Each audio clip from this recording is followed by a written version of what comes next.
अगर आप महाराष्ट्र में MBBS, BAMS, BHMS करना चाहते हैं तो सबसे बड़ा कंफ्यूजन ये है कि कितना फीस लगेगा और हमें स्कॉलरशिप मिलेगा या नहीं मिलेगा। तो ये वीडियो आपके लिए है।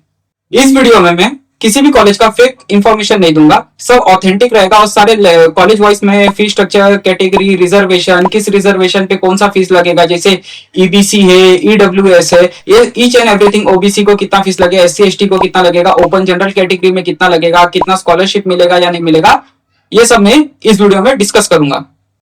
मैं इस सीरीज में हर कॉलेज को इंडिविजुअली कवर करूंगा।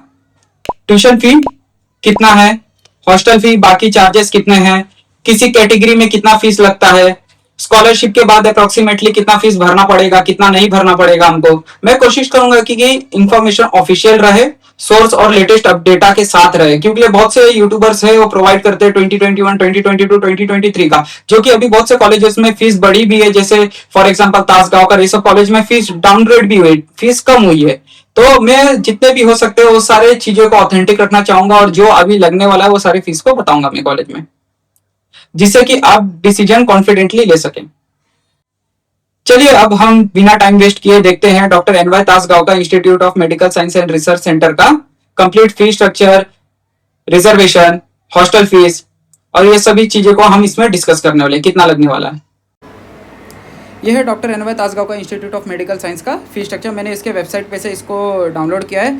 इसके अंदर हॉस्टल इंक्लूड नहीं है। क्यों इंक्लूड नहीं है मैं बता देता हूँ, क्योंकि हॉस्टल मैंडेटरी नहीं है, बट तभी स्टूडेंट को प्रेशर किया जाता है कि हॉस्टल आप लो।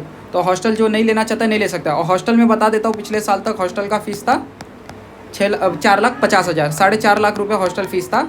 अब इसके अंदर मैं बता रहा हूँ, हॉस्टल के अंदर हॉस्टल रहता है, मेस रहता है, मेस के बाद रहता है लॉन्ड्री रहता है। ये तीनों चीज़ इसके अंदर हॉस्टल फीस के अंदर इंक्लूडेड रहता है। अब इसके अंदर हॉस्टल फ़ी नहीं है तो हम सिर्फ इसमें ट्यूशन फ़ी के बारे में बात करेंगे। तो आपका ट्यूशन फ़ी लगेगा 5,65,000। डेवलपमेंट फ़ी आपको देना ही पड़ता है, ये रिफंडेबल भी नहीं रहता, ये आपको भरना ही है 56,500। और उसके बाद आपका टोटल फ़ी बनता है 6,21,500 रुपये। अब ये कॉशन मनी है, जो कॉशन मनी है ये रिफंडेबल है। ये पिछले साल तक रिफंडेबल था, इसमें ये लोग ने मेंशन नहीं किया, बट ये रिफंडेबल होता है कॉशन मनी। ये जो 50,000 ये लोग लेते हैं, इसको सिक्योरिटी डिपॉजिट भी बोलते हैं एक तरीके से, ये रिफंडेबल होता है। ठीक है, अब देखो EBC, EWS, SCBC, OBC, देखा जाए डायरेक्टली OBC जो होता है, OBC को ही EBC भी कह सकते हो तुम, क्योंकि लिए कोई ओपन कैटेगरी से है, उसका 8 लाख के बिलो इनकम है, वो EBC में आता है वो। ठीक है, और ये SCBC कोटा है जो वो मराठा कोटा होता है। मराठा कोटा जो अभी नया लॉन्च किया है लोग ने, वो SCBC कोटा है। EBC हो गया जो 8 लाख के बिलो। EWS जो इकोनॉमी वीकर सेक्शन है, ओपन कैटेगरी बनता है, उन सब का फीस है ट्यूशन फ़ी 2,82,500 और 56,500 इसका डेवलपमेंट फ़ी है। ओके, तो आपको टोटल पे करना है, अगर आप OBC, EWS, EBC से हो तो आपको पे करना है 3,40,000।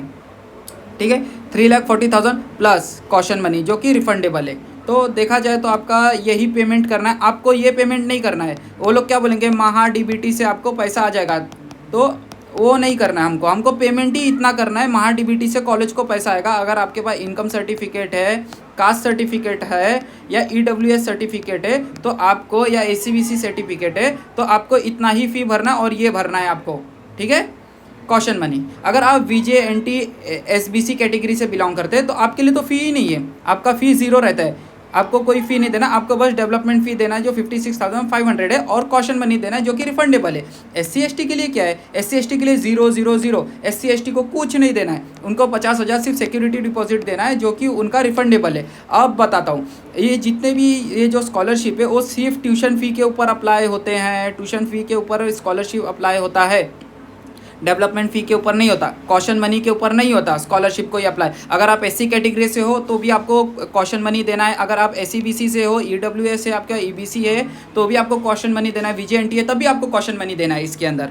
ठीक है, सिर्फ स्कॉलरशिप अप्लाई होता है ट्यूशन फ़ी के ऊपर। कितना होता है, 50% डिस्काउंट मिलता है स्कॉलरशिप पे। अगर आप VJNT से हो तो आपको 100% मिलेगा, SC ST से हो तो आपको पूरा मिलेगा। उस SC ST वालों को डेवलपमेंट फ़ी के ऊपर भी छूट रहता है। ठीक है, आपको इसमें 50% भरना है। अब बता देता हूँ, अब नेक्स्ट हॉस्टल के ऊपर क्या होता है, हॉस्टल के ऊपर आपको कोई भी स्कॉलरशिप नहीं मिलता, ठीक है।